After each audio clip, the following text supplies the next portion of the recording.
Welcome to the Equipcast for the Archdiocese of Omaha. Designed to help leaders to transform their cultures, to embody the pastoral vision, to be one church, encountering Jesus, equipping disciples, and living mercy. Welcome, everybody, to the Equipcast. My name is Jim Jansen, and I am your host. I am really glad you all are with us today. You're gonna get to join in a fun conversation today. Two good friends, coworkers, are with me today. We're gonna talk. This is kind of a dad conversation. Three of us dads here, just sitting together, talking about our faith, talking about passing our faith on to our children. So with me, I've got Mr. Andy Dacre and Mr. Calvin Mueller. Gentlemen, how you doing? Doing great. Yeah, excited for this conversation. I've been, just really looking forward to this. Yeah, this is kind of like a lunch conversation that we've been having, right, for several years that we're like, hey, we should record this. Calvin, how are you? I'm doing fantastic. I think I got a good 4.5 hours of sleep last night. So kids were up and at it early this morning. So I'm just ready to roll, right? I am sure. That's how most people describe the start of their good day. Yeah, it's the heart of fatherhood. There's no, Exactly. That was like my early horrific discovery of being a dad, that there's no snooze button on those little things. I can't, if they wake up at 4 or 5, there's no snooze button. Right. There's a reason that militaries use sleep deprivation as a torture mechanism. It is training. You can't prepare for it as a father. Sleep deprivation and what it'll do to you. But I am excited about this, and I am ready to roll. Okay, so we're going to jump in. We work together. So both Andy and Calvin work for the Archdiocese of Omaha in the parish support team. Gentlemen, normally I ask the question, tell us about your day job, tell us what you do. But we're particularly talking about families today. So tell us about your families. Yeah, I can go first. Yeah, my wife and I were married in 2014. We have 3 kids. Gemma is 4, Margaret is 2, and we have Elliot, who's 6 months now. Yeah, we're trying to right now keep the girls from smothering their brother. They just love. Is that a metaphor, or is that a real? Is that a real risk in the Dacre household? They really love trying to help. Sometimes they're not successful. So he's going to be able to keep up with them here pretty soon, I'm sure, and hold his own. But my wife runs a home daycare, as I mentioned on a different episode. So that's just another dynamic for our family too. She's got a lot of little ones to look after. Wife Shelby and I, we've been married almost 7 years now. We got married a year after college. We met right before college. Both had experiences at the Newman Center in Lincoln that kind of changed the trajectory of our lives, allowed us, I guess, to experience the Lord in just a deeper way, in a way that we never expected. And so with that, we now have 4 children. Josie, who's 6.5, our kindergartner, Gemma, 4.5, Oliver, 2.5, and Bosco, who's about 6 months. So all about 2 years apart. And then my daughter would insist that we now include our new bunny, Lily, that we got for Easter as a part of the family. So, so technically, according to her, we now have 5 children that we're looking after. Is this a living bunny or a stuffed bunny? This is a living bunny that we got for Easter. Okay. Easter Lily. So her name is Lily. I see what you're doing there. Very nice. Okay. Yeah, we're actually thinking about getting a dog. So, rabbits are easy, man. I think you should stick with the rabbit. We already have chickens, so we'll see how the chicken and dog thing goes together. Okay, so some of the listeners know, but my wife Kim and I, we've been married it will be 20 years in December, and we have 6 children. JP, our oldest, is just about to graduate from high school, headed to college. Josie is 16, sophomore. Joshua is our 8th grader, headed into high school. Joey is 8, just about to receive his first communion. Jacinta is JC, she goes by, is 5 years old, and then we have a 2-year-old, Joyanna, a little Joy, who is aptly named. Joy is 2 years old, and a little bundle of joy. And this would be a really good time for us. This is kind of a dangerous conversation. as we talk about kind of family life and passing on our faith to the next generation, this would be a really good time for two important disclaimers. Number one, we're not experts in religious ed or family ministry, and certainly not parenthood, although we do work with experts. Jody Phillips, we love you, but we work with experts in those fields, but we are not. We're just dads trying to be good dads in a missionary age. And probably the most important disclaimer, which I feel like could come back to bite us, we have not talked to our wives about this, or at least specifically what we should say on this episode. Sorry, honey. So we'll see how that we'll have this. They may have different thoughts. Maybe we'll have like a part 2 episode, and they can come on and correct what we leave out here. So, okay, to get us started here, Andy, can you just give us a brief summary? We're talking about parents evangelizing their kids. Give us a little summary, like what does the church have to say about the role of parents in evangelizing, informing their children? Yeah, I'd love to just take a look at so Catechesi Tradendae. It's catechesis in our time, right? And this is a document that John Paul II wrote. And there's just 3 things that I want to highlight from this document that he talks about. He says that parents have this role and this priority of forming their children in the faith, and that happens through the witness of the rhythm of their daily life. It happens through explanation of the faith at key moments, so like at baptisms, at feast days, liturgical seasons, key moments in the life of that family. And then he actually goes on to say that those things aren't sufficient of themselves, but parents actually need to engage in a methodical explanation of the faith that they themselves have received. Right. So if I could just unpack those 3 things. Yeah. So daily moments or daily life, special moments, and then like an intentional, systematic, I forget the word you used. Yeah. So really a systematic catechesis. Okay.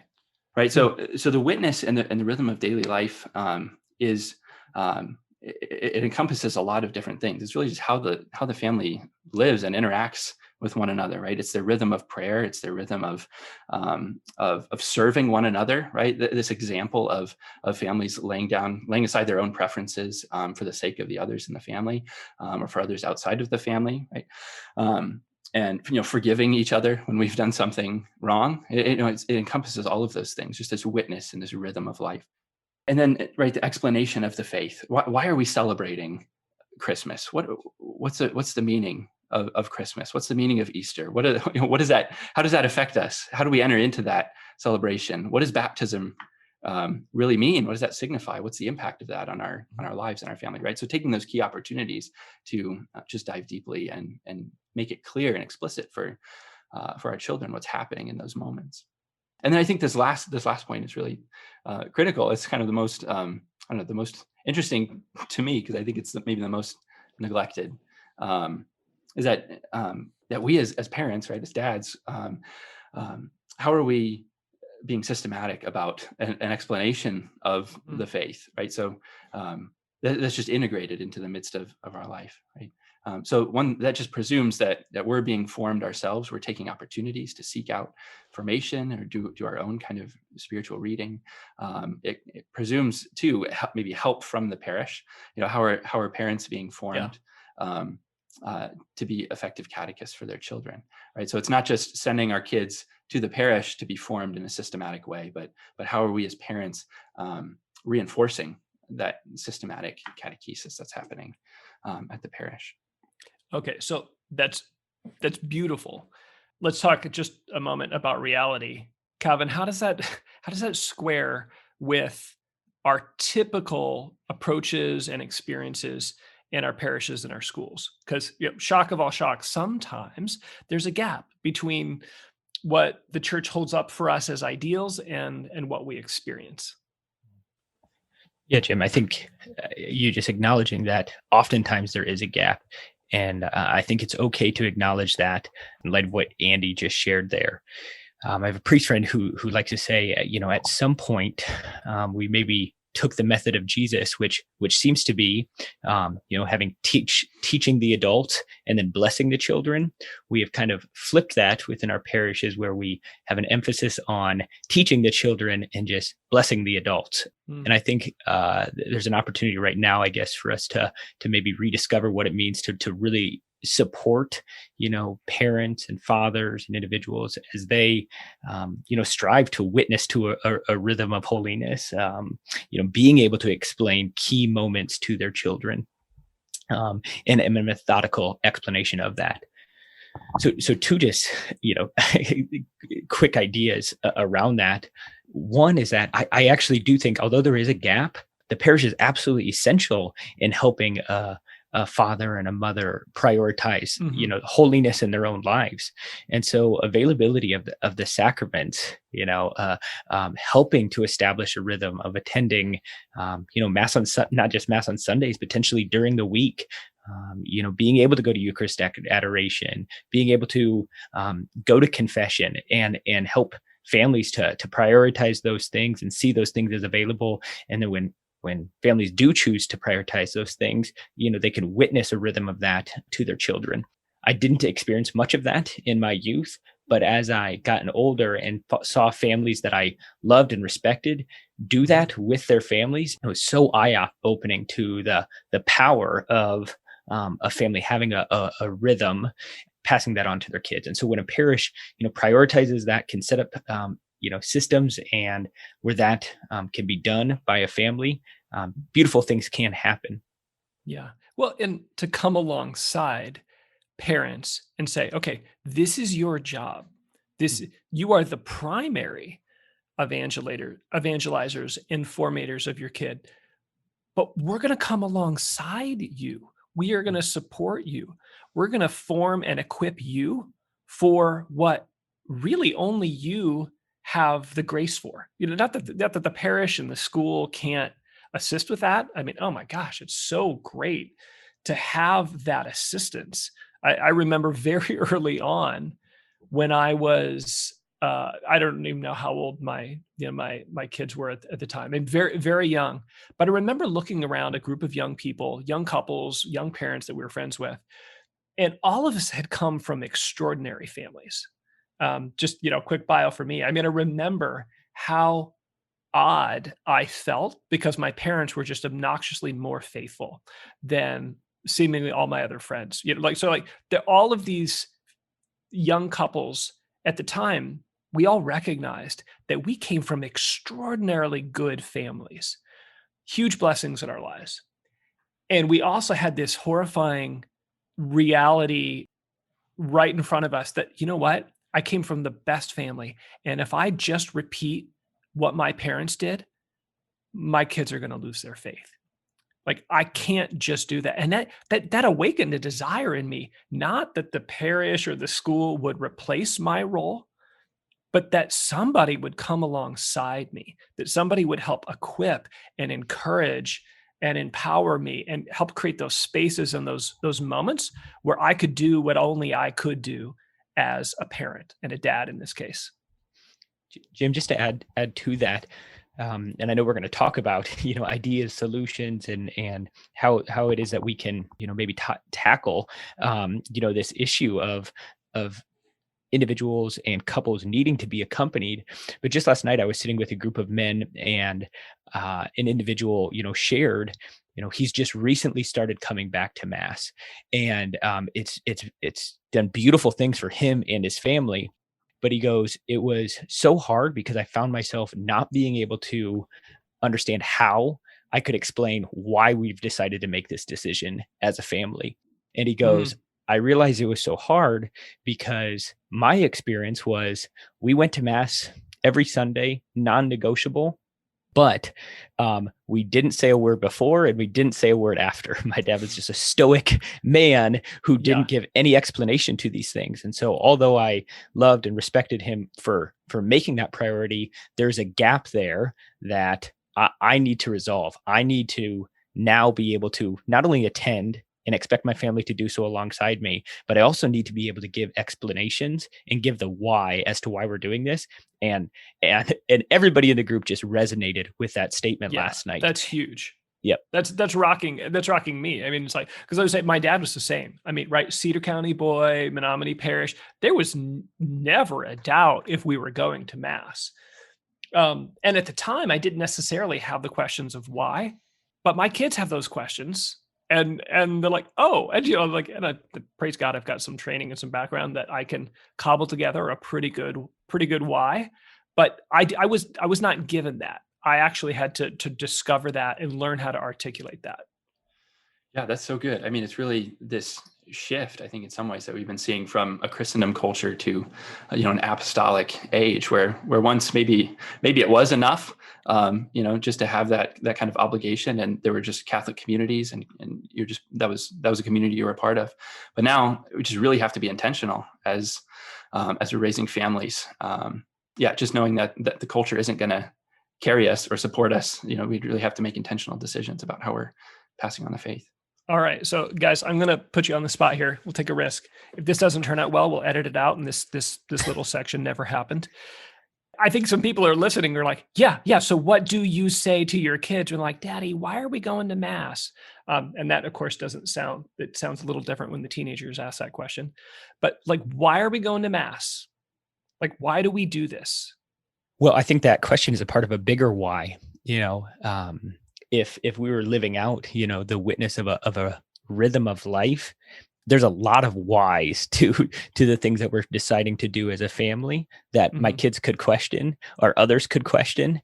And so the why I would give to mass, why we attend mass is also just a part of a bigger why in the things that we choose to do as a family. And so mass is certainly a priority, but because we celebrate, feast days, baptism days, because we prioritize those during our month, celebrating those things as a family, because we, do Bible studies in our household and things like that. And because we try to normalize talking about the person of Jesus Christ, when it comes to giving an explanation of mass, I'll give the explanation that my oldest daughter gave my 4-year-old, because we went to the Holy Vigil or the Holy Thursday Vigil service, and it was exceptionally long, and it was long for me, but it was really long for a 4-year-old. And we got into the car, and she goes, "Dad, why do we always have to go to church?" And I said,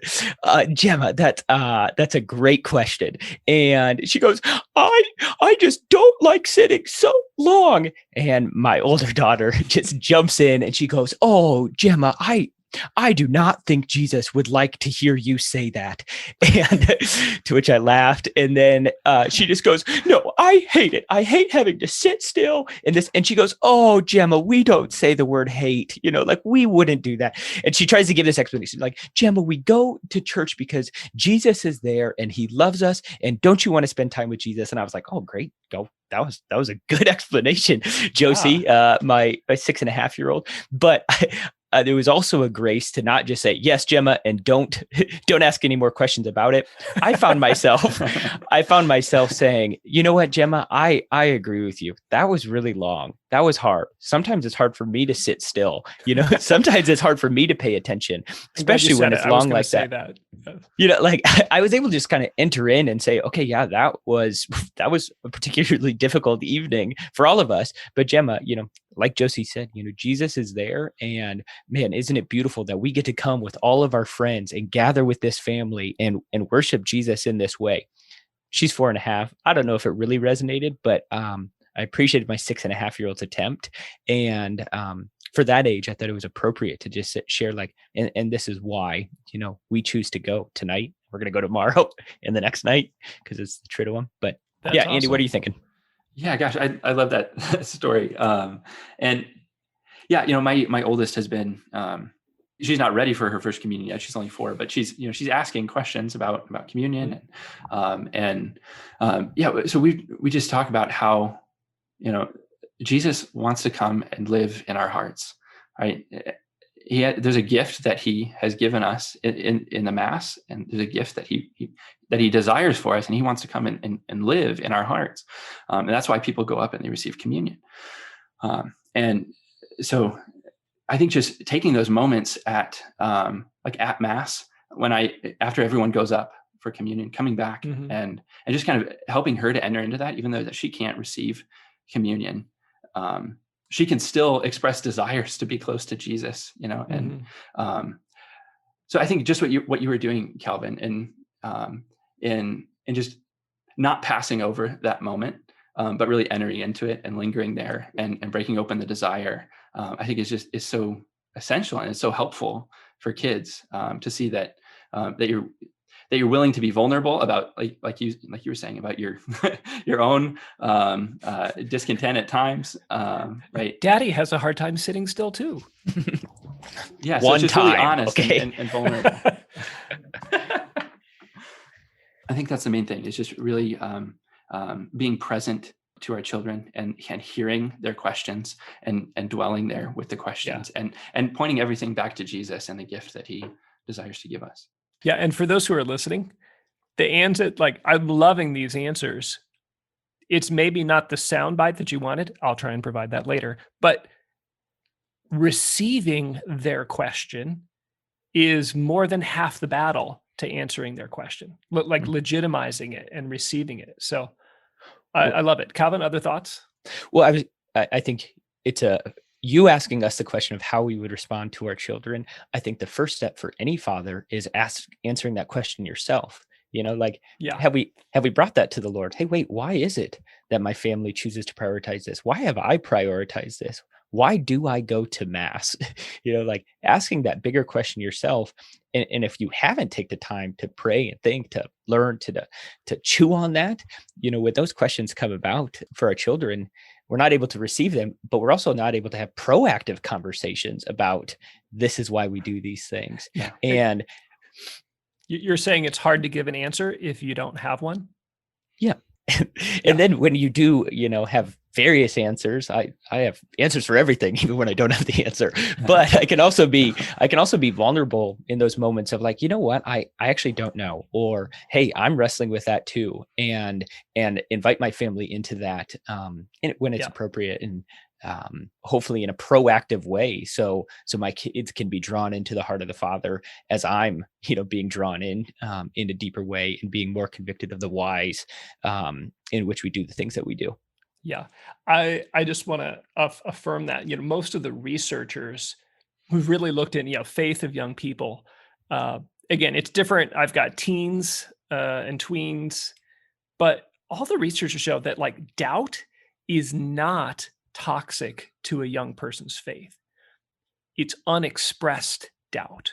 And to create a space where someone can ask the question, why did we just have to sit for 4 hours? Why do we do this? I mean, gosh, thank God for the pandemic and the dispensation, and for the disorientation it caused in us. We're well, I don't know why I go, because I don't have to anymore. And that answer has been out the window for a few months, coming back, but we've been forced to answer this at a deeper level. And I think that's good for us. I love what you said, Calvin. If you don't have a good answer for why you go, it's hard to give that to someone else. I would just add, on my part, for the really little ones, when I come back for a communion, I try and remind them, hey, Jesus is in Daddy right now, and he's giving you a hug. And this is your chance to hug him back. So if I'm holding or embracing one of the little ones, I try and help them recognize that and connect with Jesus in that way. And for the older ones, it's okay, so the King of the universe is having a wedding feast and you got invited. Man, it's a little awkward to turn down that invitation because you're sleepy or you want to do something else. But here's what's even more shocking.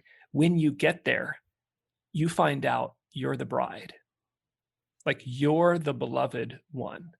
I don't know how effective that's been with my teens. That's a little bit more advanced than the answer for a 4 or 5-year-old, but I think it's good for us to reflect on these things. So okay, we took a little tangent here. Let's talk a little bit more about like what does it look like to begin to live the church's vision for parents to evangelize and form their children? Like what are some of the favorite either things that you do concretely or one of the just a principle that kind of guides you? I'd love to hear some stories here. Yeah, I can throw out a couple things here. Just one is just a bedtime routine, and then blessings. So I just want to talk about those two things. Nice. We have a bedtime routine that we've, ever since the kids were, ever since Gemma was, 6 months old and interested in a book. So our bedtime routine consists of reading and prayer and songs, and so I do this with the with the two girls, so with Gemma and Margaret, and we spend anywhere from like 45 minutes to an hour before bed, after they've gotten their jammies on and they brush their teeth. We'll read some just kind of fun stories, but then we also will read from their kids' Bible, or we have little like stories of the saints that we'll read with them, and that just just picking one story out of the Bible, and sometimes Gemma will ask a ton of questions about it, and we can just kind of stay there and get into a really, really good conversation. Like I remember, questions like, "Does God have a body? Does God wear underwear?" Just like all the questions of a preschooler. But it's just a time where she can get answers from Dad and kind of explore her faith. And so that kind of leads us into a time of prayer. Sometimes we'll pray a couple Hail Marys, Our Father. And so they're learning some of those rote prayers, but we really like to just intercede for people. Who's a person that you want to pray for, or who's a person that you want God to bless?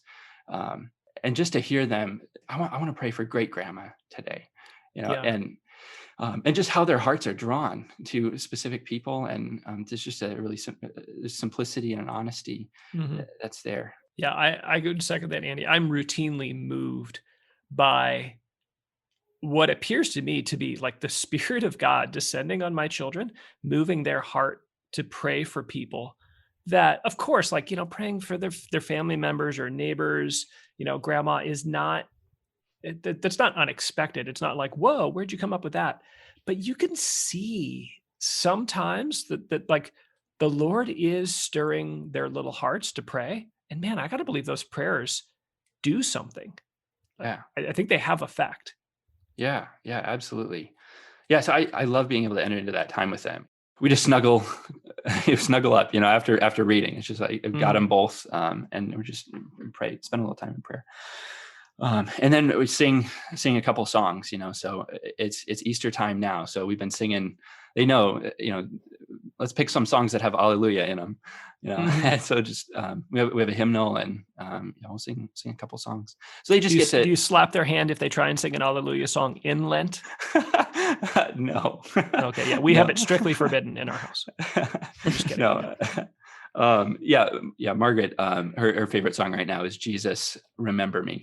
Right. So it's just Jesus, remember me when you come into your kingdom. And it's just simple words, right? She can sing along with it. So it's Easter. We're still singing that song. It's great. Yeah. So I'd say that's just been really powerful, because it's a consistent time that I have with them, where I can just be close to them, and we can have questions, we can enter into prayer time, and they just know, that Dad loves them. It's just a really special time. I think the other thing that I want to hit, and then Calvin, maybe if you want to jump in, is just blessings. So I have a book of household blessings. I don't know where I found it, but there's a blessing for visitors that we use. So whenever we have somebody come over for dinner, if it's a family member, or if it's just a friend, it's just we'll pray that blessing for guests before we have dinner, and it's just an honoring of the guests, and praying God's blessing on them. Welcome into our home, and we pray that He's with you, and as you leave.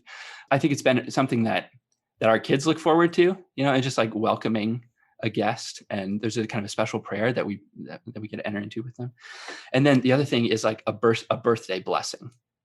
So Nice. our kids will have birthday parties, right? We have our family comes over, we'll have neighbors, or our friends come over. They're all kind of at different places in their faith, but just to be able to pray a blessing over whoever's birthday it is, and just to acknowledge, like, we're not just celebrating another another loop around the sun. We're celebrating this person as a gift from God. This person is a gift, right? And Andy, this is their dignity. Can I put you on the spot? Like, what would that sound like? Right. What did it sound like at Gemma's? I don't know. I don't have the calendar in my head, but who the last one, like, what does it sound like to offer a blessing? Because I'm wondering if our listeners are like, oh man, I feel awkward enough singing happy birthday out loud.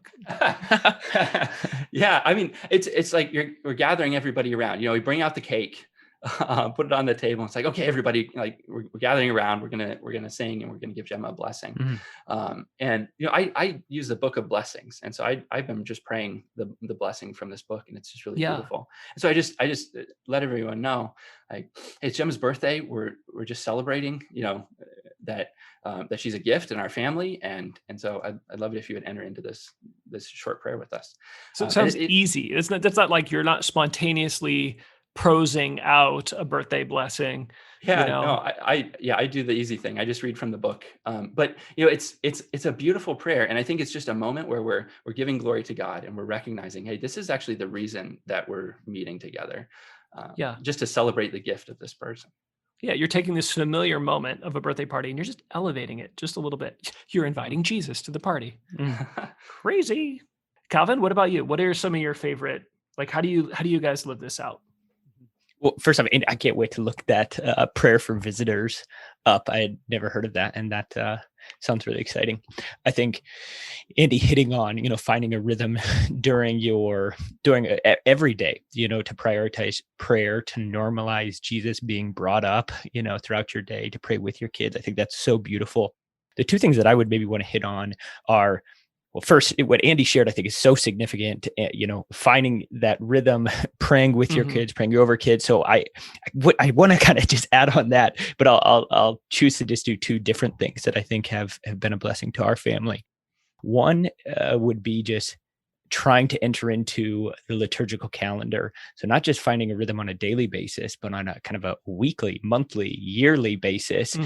And entering in that way. And then number two would be the necessity of having holy friends to help in this endeavor. And so to first zero in on just the liturgical calendar, I had a friend recently share, as Christians, we're either in a state of celebration or preparing to celebrate. And our liturgical calendar is set up as such.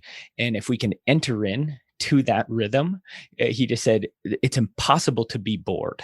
And we've just found that to be true in our household. Like, it's impossible to be bored.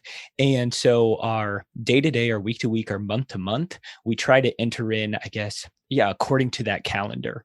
So practically, it looks like, looking ahead to the next month and saying, are there any significant feast days? So feast days that would be like our children's name. Is it St. Josephine's feast day for Josie? Is it St. Gemma's feast day? It's looking at baptism days. We just celebrated our son Oliver's baptism day on Monday. And while we were all sitting around, we brought out the baptismal candle, we lit it, we sang happy baptism day to you. And then I asked my oldest daughter, hey, Josie, why do we celebrate Oliver's baptism? And again, she just responded with, Oliver, it's because when you're baptized, you're brought into God's family. And now you're part of God's family. It was so fun. Like, it was I feel like we need to have awesome. her on the podcast. Like, this is her second shout out. Why did I invite Calvin? Yeah, she's great. But so this is Josie again. This is another awesome story. It was the Feast of the Annunciation, just not too long ago. And so on feast days, we try to do something special. We either make the kids, a cookie or a cake, or I like to also just go get donuts early in the morning. So I'll just like go get donuts. I'll come home and it's like, it's this feast day, so we get donuts today. And so it was Feast of the Annunciation. We got donuts. We were talking about it as a family. And Josie went to school that day and she went up to the front of class and she's like, it's the Feast of the Annunciation. And the teacher's like, what, Josie, what? Like, what is today? And she's like, doesn't everybody know? Like, it's the Feast of the Annunciation. She goes, well, Josie, why don't you tell everybody what the Feast of the Annunciation is? My gosh, and she was like, oh, it's Christmas in 9 months, like, and she got to just like bring this excitement, to this feast day, because we try to celebrate, those feast days. And so we found like, well, Advent, it's this time to be creative as a family. How do we want to enter into that season? Yeah. The Easter octave, great. How do we want to enter into that season? How can we celebrate as a family? Lent, what is that going to look like? So it might, for a season, say, we're going to try to do a decade of the rosary every night during Lent. That was something that we tried to do this year. Oh, it failed miserably. It's so hard to do with so many kids, but we tried. Like, that was just something we inserted in during that season to try to follow the calendar. And we found that it just has brought so much life to our family, but also other families that we invited in. So, our Advent routine this last year was singing a song as our kids went and grabbed the Bible. We read the readings for that day and discussed them as a family during supper. Mm-hmm. And every family that came over during Advent saw us do that and got to enter in with us. And it was so powerful to share that time with grandma and grandpa, with siblings, with just neighbors. We just found following the liturgical calendar has just been a game changer for us, and we certainly aren't bored. Yeah, that's awesome. Thank you for talking about how hard it is. Just the hard moments, like praying the rosary with little ones. I was just about to intervene. It's like, okay, for those of you who are finding this so beautiful that it's becoming desolating, let me just start to tell stories about teenagers. So I'll share. Just for those of you who are like, oh crap, this just doesn't sound possible. Couple things. I would agree with that. It is impossible. And that's why my next point of like, you need holy friends. No, I'd love to hear your story, but you need holy friends and examples. I have never had an original thought in my entire life. All of the ideas that I do or implement are because much holier people have inspired me to do so. And so I want to expand on that, but Jim, please share the story, because it is hard. It's nearly impossible. Yeah. All of ours are, well, we can't do it alone. Not just an individual, but even families alone. So we've been very, very intentional about trying to make friends and cultivate relationships and whole family time with other weird families. It's actually, I want to say their names right now, but I probably won't, just to protect their innocence. But it's so helpful for our teenagers to like, oh, you have to do chores too? Oh, you didn't get a phone until you were in high school? Oh, you didn't. And it, like, at the very least, we have the ability, Mom, nobody, it's like, but okay, we'll give a shout out here. The Hennings, okay, fine. So there's one other family, but they're not, like we can throw out, the names of other families that live in a similar way. I would say for us, just to Andy, to your point, both of you talked about this. If you're getting started and this is like, oh my gosh, it all seems overwhelming, like, just focus on consistency. And so for us, that means one decade of the rosary per night. And the whole family gathers together and we just do one decade of the rosary. And it's been, we used to joke, we used to give this, like, Kim and I would give this talk about family rosary, and we're like, be careful, like, the rosary can be a choking hazard. And people are like, oh yeah. And they're imagining like little kids eating the beads. I'm like, no, I mean, for the teenagers, like, if you try and pray the whole rosary with your teenagers, they're going to choke. Most teenagers, I mean, it's just too much. And so praying one decade is just been, again, it's been such a gift for us, because it's far less resistance. It's a moment of peace, and we're actually able to do that consistently. So I would say, like, focus on consistency. We stop doing the rosary when we get to Lent, right? Talvin, your point about liturgical season, then we just do one Station of the Cross.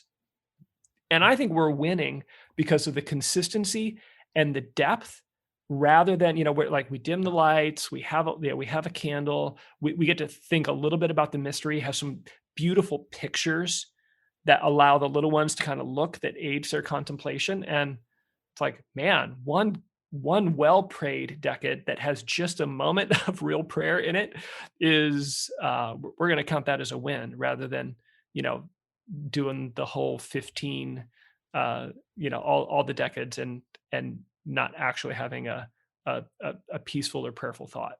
Mm-hmm. So I could say more, but I'll stop there. No, I love that. I mean, we don't want to let the perfect be the enemy of the good, right? And this is something that takes a while to build. Like we've been Mhm. talking about a lot of habits, but it's not, these aren't things that we just implemented Mm. overnight. It's like start with Yeah. one habit, and then once that becomes kind of ingrained or just part of our rhythm, it's like we're exploring other habits and Cool. and figuring out, okay, which ones actually work for our family and with where the kids are at right now. Yeah, and give yourself permission to stop some things when it's not working Mm. anymore, Mm. or to change up the routine when it's a new season of grace, a new liturgical season. I mean, but the goal is not which family can have the most devotionals, packed in. Like just choose one or two that feel right to you. Well, St. John Paul II, he has a quote where he says, "It's impossible to live and grow in the faith without the support of a group," something along those lines. And I think to what we discussed and adjusting and changing and learning new things, I would say that it's actually possible, but it's impossible to do it well. It's impossible to actually thrive as a father, as a family, without the support of the group. And our family has just had experiences of moving somewhere new and not really knowing, where we would find that support. And so Mhm. I've found that when I can be really intentional about asking other men that I either respect or am growing in friendship with to just say like, hey, I am going to need help when it comes to raising my kids. So can I ask you to like really be present to me as a father and to my Mhm. children? And so could you ask about my prayer life? Could you ask about my kids' prayer life? And I want to give you permission to have conversations with my kids Mhm. about their prayer lives, about what Jesus is doing. Like, can you try to say Jesus's name when you're around my kids? And that's just been a game changer for us. And I'll just share one Yeah. quick story with that. Having that conversation with an individual, a few weeks later, he came by, I was at work, but he just dropped off a little crucifix that he had found. And he just said, "Oh, I thought Calvin would like that." But when he came in, he had a conversation with my oldest daughter, and she goes, "Hey, what's that?" And he goes, "Oh, it's a crucifix." And she goes, "Why? Why'd you bring that?" And he goes, "Well, I want your dad to be a warrior for Christ." And she like ran off. So a few days later, it was sitting on my desk. She comes downstairs and she goes, "Hey, Dad, what's that?" And I said, "Oh, my friend brought that to me." She goes, "Why?" "Oh, because he's a good friend and it was a nice thing to do." And she goes, "No, you're supposed to be a warrior for Christ." I said, "Josie, you're right. I am supposed to be a warrior for Christ." And then she goes, "You can't do that. You're my dad." And I said, "Josie, I can be your dad and I can be a warrior for Christ." But it was this awesome teaching moment that like would have never taken place. I don't That's think if I great. invited that individual into like helping me. And again, all of my ideas around a liturgical calendar or praying in the evenings or finding a rhythm of prayer have came from my parents or other people who have inspired me to do these things. Our conversation earlier about the, where does a parish fit into this? Like when we start living like a family, when we invite other families into our family, when Right. we Yeah. participate in raising our kids collectively as a parish and ask each other to do that and do that well, I think really beautiful things can happen. Yeah. That's one of the like for our pastors, for our parish leaders, those of you who are listening, introducing one good family to another is often the most beautiful thing that you can do, and helping to facilitate time for those families to connect. Because it can be lonely. It can be very lonely and overwhelming if you're trying to do this alone. That, and I would say if you are feeling like overwhelmed, I don't even know where to start. I've never done this. My dad never did this for me. Being able to be honest with another dad, just saying, Yeah. or another Yeah. couple saying, "Hey, we want to be good parents. We want to raise our kids in the faith and we don't have a clue.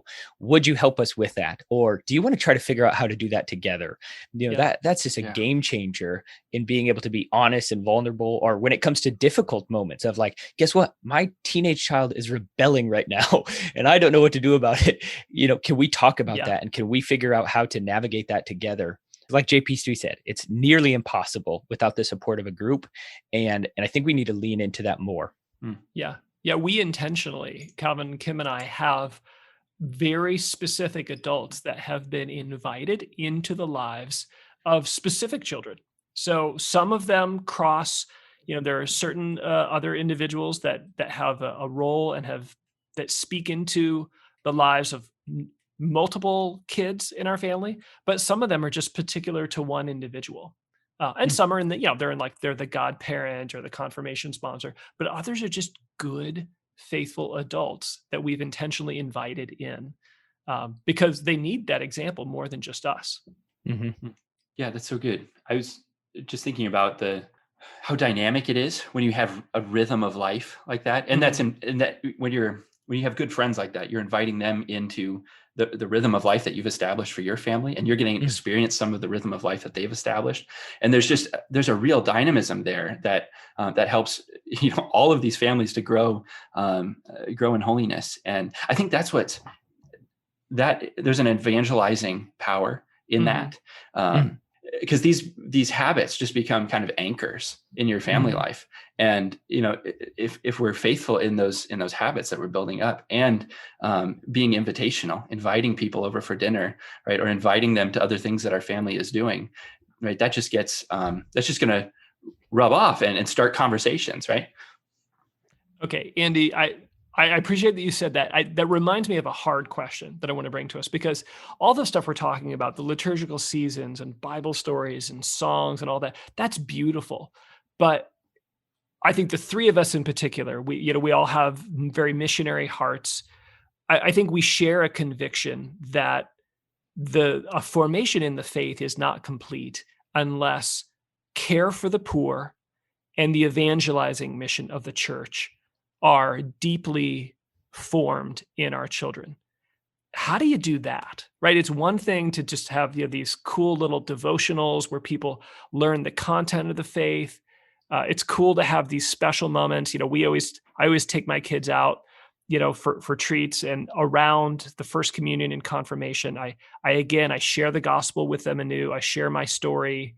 I invite them to invite Jesus again into their hearts, into the center of their lives. Those things are all really beautiful. But how do you teach your children care for the poor? How do you teach your children their role in the evangelizing mission of the church?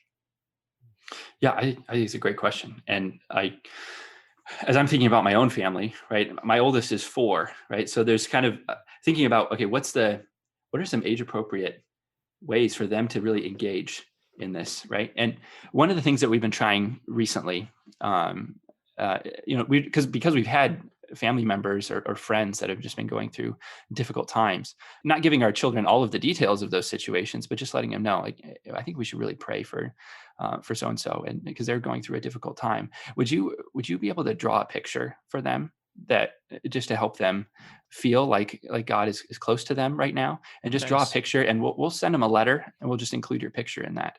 And so just starting to give them an awareness of others, right? And the difficulty, the poverty that's around them.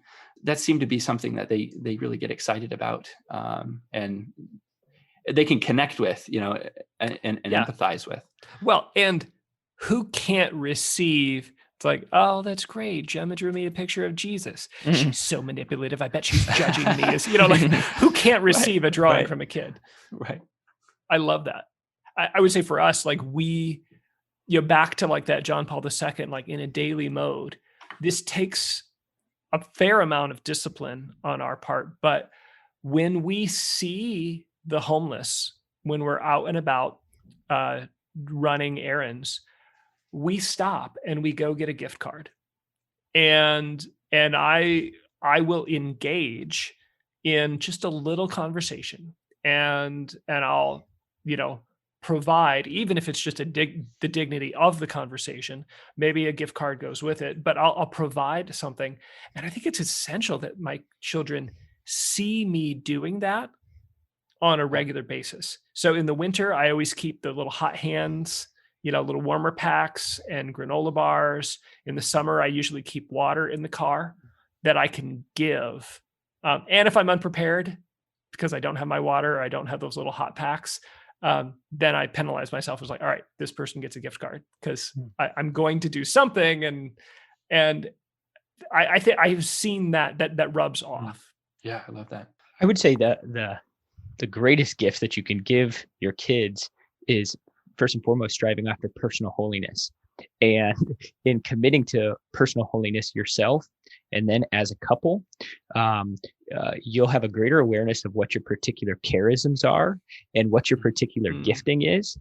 And in knowing that and how the Lord desires to use you and your family, and if you lean into that more, then your children get to experience that and witness that. Can you just expound a little bit, Calvin? What do you mean when you talk about like particular charisms and giftings? Just give a couple examples of that, and just so people kind of know what you're talking about. Right. We would just, the catechism would describe, a charism, the gifts from the Lord, unique gifts from the Lord being, particular gifts that are unique to an individual to help build up the kingdom of God. And so if you don't have an awareness of that, you could look up Sherry Weddell's, called gifted, or just going to the catechism and just reading about the charisms would be, different charisms would be a great gift. But people have different charisms that would be like the gift of teaching, or evangelization, hospitality, finding those out, discovering them, and leaning into those. I have a few examples of how we try to embody that in our family. But yeah, Jim, what are you thinking? I was going to say, I see it in you. I mean, anybody who's been around Calvin knows that he has the gift of evangelization. And hospitality. I've been blessed to be a beneficiary of that. Staying in the Mueller household. On trips to Norfolk, and you intentionally lean into hospitality, and that's a gift. And what I love about that gift is oftentimes people tend to think, "Oh man, I'm not a teacher. I'm not a whatever. I don't have this like kind of supernatural gift for prayer." And yet, just things like helping to be present to people when they're grieving, showing hospitality, the Lord works through those things. And so, doing it, maybe a super simple way to say it is like, do this as yourself, right? Love, Yeah. do the corporal works of mercy as yourself. For some of you, Right. that's going to mean apple pie, and for some of you, that's going to mean a word of comfort. But whatever, or somebody's just a helping hand, I'm going to cut their grass. But whatever it is, when you do it as yourself, the Lord moves. Yeah. That's I think the gift of teaching, or the charism of like service, like some people are just have particular gifts to just do those things so well and so naturally. And so to witness those to your children, I'm jealous of people who have the ability to teach really well. I don't feel like I have that. So, but if I did, I would want my kids to participate in that, and witness that. So we try to lean into that gift of evangelization and hospitality. So our kids, are actively seeing people come in and out of our house, or us hosting studies or things like that. And I think that, God willing, will give them an imagination and experience of, Christ just being present in our home in a unique way, and hopefully expand their hearts to want to, experience, Christ in an evangelization and in a carrying way to the poor, as you're describing, Jim. Okay, so Calvin, I just have to maybe state the obvious. I don't know if this is what other people are thinking, if anybody's mind is going here. So you're saying you're inviting unevangelized people into your home? You're letting your kids have exposure to sinners? Like, what? Talk a little bit about that, because I think there's a tension that we feel as parents. On the one hand, I love the way you said this earlier, Andy. There's an age appropriateness, right? So I take my teenagers on deep dive mission trips, and we go work with street kids and the poorest of the poor in the dumps. But I don't do that with my toddlers, right? The toddlers get to see daddy, having a conversation with a homeless man. But that's, there's an age appropriate question that we wrestle with. But then I think on the other side, there's this, I think, growing awareness that they have to see me evangelizing. They have to see me serving the poor. And there's no way for them to see me evangelizing unless they are present with me, with those who are unevangelized, maybe far from the Lord, who would be a bad example. How do you resolve that tension yourselves and in your families?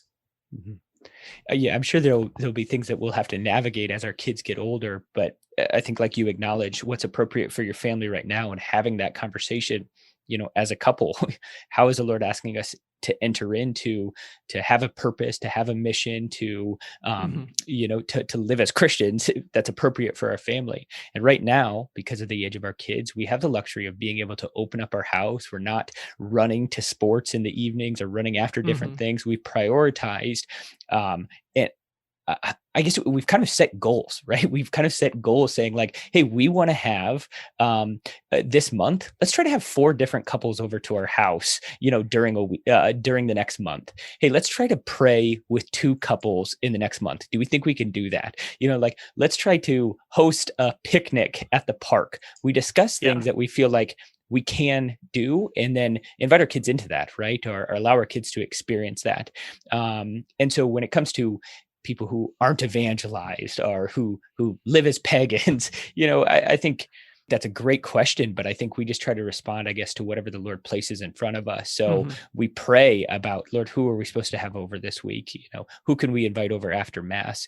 And oftentimes, I guess we find ourselves trying to evangelize those in the pews, those people sitting right next to us at Mass who maybe haven't had a deeper experience of Christ's love. And so there's not a lot of risky people coming into our house, right? But we're not opposed to that, right. I don't hear you saying that you are categorically ruling out people who sin in this way. Yeah, you're right. Because you want to be open to what the Lord might call. Yeah. Andy, any thoughts on this? There's not really a whole lot of risk if you're thinking about risk to their faith, or like them losing their faith by giving an amazing demonstration of faith, and oh my love. gosh. Yeah. Well, thank you. You just named the fear, right? I think that's the fear. Legitimately, sometimes there's safety concerns, but I think the more common concern is, my gosh, if I invite this person who struggles with same-sex attraction, or if I invite this person who struggles with an addiction, or if I invite insert whatever bad example you fear most here, if I invite this person in, then they're going to somehow be swept away by that. And you're like, well, wait a minute. At the same time, they're witnessing an authentic Christian love from you, their parent. Yeah, they're witnessing the way that their parents treat every person with dignity and treat them as a child of God, right? And that's what they're gonna carry with them. Man, that's beautiful. Okay, guys, as we wrap up here, I'm going to give you a moment to think here. What's one? Like your one, like this is our best. This is our best kind of devotional, faith sharing hack. Sounds like a really horrible way to, like, this is our best thing that we do. If we can only share one, we've thrown out a bunch of ideas. What's your one that you would want to like share with people as we close? All right, Jim, I got 5 for you. Here we go. Yeah. I'm just kidding. I will only give 1. I'll give 2. Okay, I would just kind of repeat what I shared earlier. I think the biggest gift for me and my wife is to think ahead and to plan ahead and look at the coming month, and to just say, like, as Christians, we want to celebrate the resurrected Lord. And so what are the feast days? What are the baptism days? What are the things that we can celebrate as a family? And let's prioritize that. And we find ourselves, I guess, maybe celebrating Husker victories or Chiefs wins less, but being filled up so much more when we celebrate things that are of the Lord and things that are in the forefront, I guess, of glorifying the Lord in this Christian life. I would say that's the most important thing. And then number two. Wait, I want to pile on. Okay.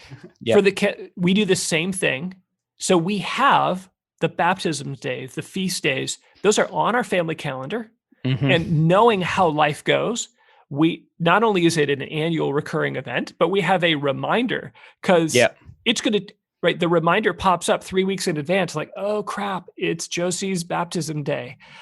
And I need to think ahead, make sure that we get a nice cake, and that's part, and just simple things like it's part of the family calendar. It shows up every year, and we get a reminder to make sure we can be prepared to celebrate. Okay, go ahead. Well, just number two, I would just ask you to be honest with yourself and just whatever the Lord is stirring up, whether you listen to this and you're like, man, I can't wait to jump in and try to do all of these things that Andy shared, or you're like, oh, that's so impossible. My family would not be able to look like that. I would ask you to just be honest with yourself and vulnerable with somebody and just say, hey, I think the Lord is maybe asking us to do this. I felt challenged by this. I feel encouraged by this. Could you help? And just being willing to have a conversation with somebody, I think is just a game changer. I would just really encourage people to, again, just acknowledge where you're at and then go have a conversation with somebody, asking them to help you get to where you think the Lord is asking you and your family to be. Nice. I would say for us, our favorite devotional thing has been the Jesse Tree devotion. Some of you are familiar with this, over Advent, Jesse was King David's father. And so sometimes it's a branch. We use a bare Christmas tree. So we'll put, just the tree up. And then every night there is an ornament that gets put on that is the story of a particular kind of forebearer of Jesus, right? So it's Adam and Moses and Noah and Abraham and all of the stories. And what has become really cool about it is it's a salvation history Bible study that's repeated every year. And that particular story, the story of salvation history, was a hugely formative thing for me. The Jeff Cavins, Scott Hahn series, if you're not familiar with them, the amazing, The Great Adventure, Bible Timeline, all those fantastic resources. I'm able to repeat those stories and do them age appropriate, right? For like the little kids Bible versus now the teens, and really being able to draw them in and to let them teach part of it and ask questions. And it's my favorite devotion. I love that time of year, but it's a devotion that has grown with us as our children have grown. And it's persisted despite the significant gap between an 18-year-old and a 2-year-old. That's so great, Jim. And I love that your example leans into your particular teaching charism. You're exceptionally good at that. And so you lean into that, and your children get to experience the fruit of that. What a gift. And the way the gift it was to me, that story captured my heart and attention. It was a big part of my conversion and initial kind of coming back to the faith. All right, Andy, close us up. What do you got? Yeah, for me, my favorite habit, the way that we as a family bring Christ out is Christmas caroling, right? So this is a tradition I received, from my dad, who received it from his dad. I think it started with my grandfather, who in San Diego he would have a big Christmas Eve party, invite the neighbors, invite coworkers, and then at a certain point, just invite everyone to go out caroling, through the neighborhood. And he'd have a shepherd's crook with a lantern on it, and he'd kind of lead the way through the neighborhood. And it's had the biggest impact of anything on my imagination, my imagination for evangelization, here's something that's worth going out on a cold December night for. We have something that's worth sharing, that's worth, going out, knocking on doors, just bringing the joy to people. One of the most impactful moments of this was a veteran who, he's probably in his 70s, but he had lost his wife recently. We chose Silent Night. We started singing Silent Night at this guy's house. Didn't know who was here, but he came out and just was in tears, and said that was his wife's favorite song, and so we were just able to have a conversation with him about that and encourage him. And it's just here's a really concrete way of just bringing the joy of Christ to our neighbors. And I think, I'm excited for just the impact that that's going to have on my children, on their imagination. And, as they're, shaking their tambourines as we go from door to door. That's probably my favorite tradition. That's beautiful. So, listeners, we would like to invite you into this conversation. Conscious of the fact that there are no moms in this conversation, moms, jump on in there. We're going to be, when we post this, you will get an opportunity. There's a comment box. We'd love to hear your ideas, comments, questions. Be easy on us. But we'd love to hear your thoughts as well.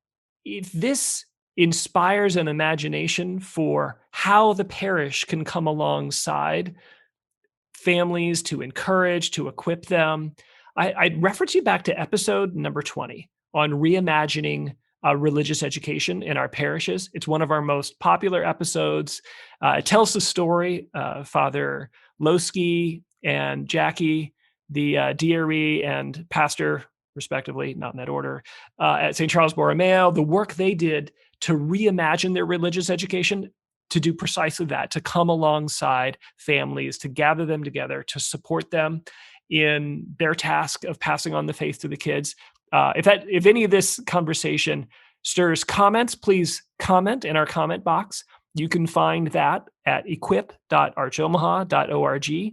That's the blog. You get notice anytime you subscribe. You'll get noticed at anytime we drop an episode, and you can continue the conversation there. And check out episode number 20 on reimagining religious ed. We'll put some of the cool stuff we mentioned here in the show notes. If we can find that book of blessings, we can put those in the show notes. Thank you for being with us, and God bless.